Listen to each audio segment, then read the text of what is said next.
There were so many who addressed the crowd for hours on Saturday.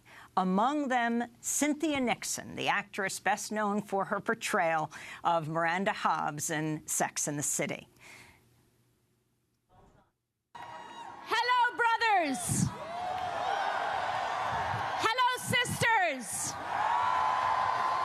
Hello, siblings who reject the gender binary.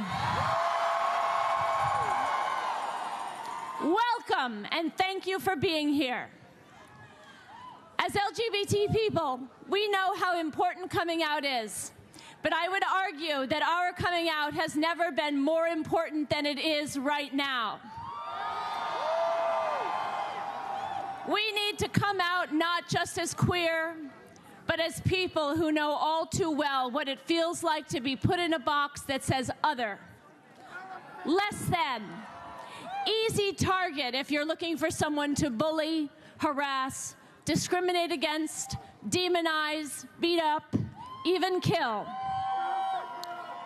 We don't know yet what Donald Trump has in store for us, and chances are he doesn't either. As far as LGBT people are concerned, he seems to hold many different positions at once. Or as Gertrude Stein once said, there's no there.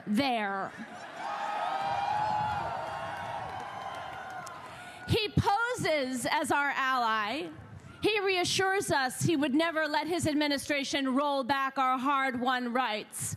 But he chooses Mike Pence.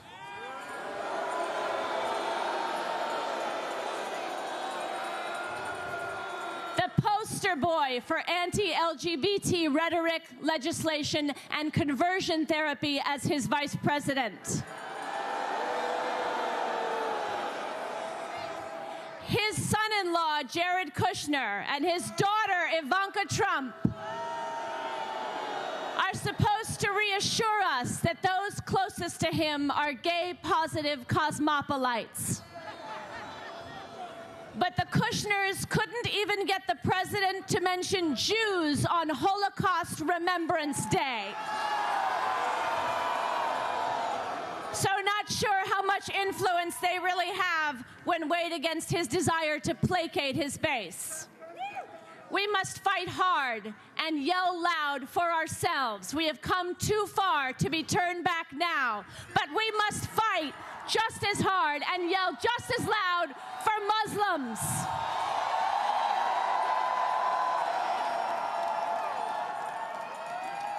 Both those here and those trying to get here. We know now that their struggle is our struggle because their enemies are our enemies. Whether we are lesbian or gay or transgender or Muslim or Mexican or any one of a number of other categories I could name, we are allies united by our otherness.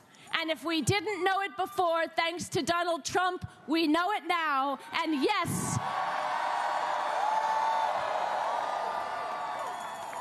yes, we are stronger together.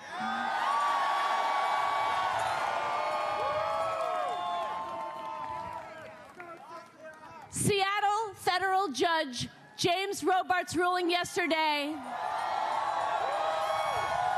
has for now shut down Trump's Muslim ban, at least temporarily. It is a major legal decision in the right direction. For it, we certainly have Judge Robart to thank, but also the thousands and thousands of people who have come out and protested the ban and kept the issue front and center for the last week. In other words, us.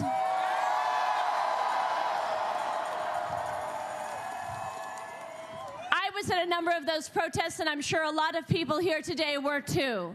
And the thing that has struck me at all of the protests I've been to is not the anger, which has been abundant, not the turnout, which has been, if you'll pardon the expression, huge, but the diversity of the crowd and the the good humor we have managed to maintain in the face of such hateful, Trumpian bleakness. And the wit and creativity of the messages we are expressing on our signs and on our bodies. While our anger is high and highly justified, it is important that it's entwined with those other strands that sustain us.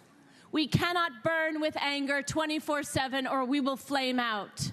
Our rage will consume us, and people, we are in this for the long haul. Because this is just the beginning. And if we listen to the anarchists and go violent, I believe we'll make things even worse than they are already. We will give our law and order president just the opening he's looking for. So my message today is take care of yourselves, because you are our most valuable resource right now. We needed you here today, and I thank you for coming, but it's not over. We need you here tomorrow, too, and next week, and next month, and next year. We have to keep coming out. And to do that, we have to find a place inside each of us and between all of us of joy and humor and solidarity and hope, and then we can win. I promise. Look at Donald Trump. His fear and anger are consuming him. Be different. Be other. Be you. We need you. That was Cynthia Nixon, known for her portrayal of Miranda Hobbs in Sex and the City and many other productions, speaking Saturday at the massive rally outside the Stonewall Inn in New York City.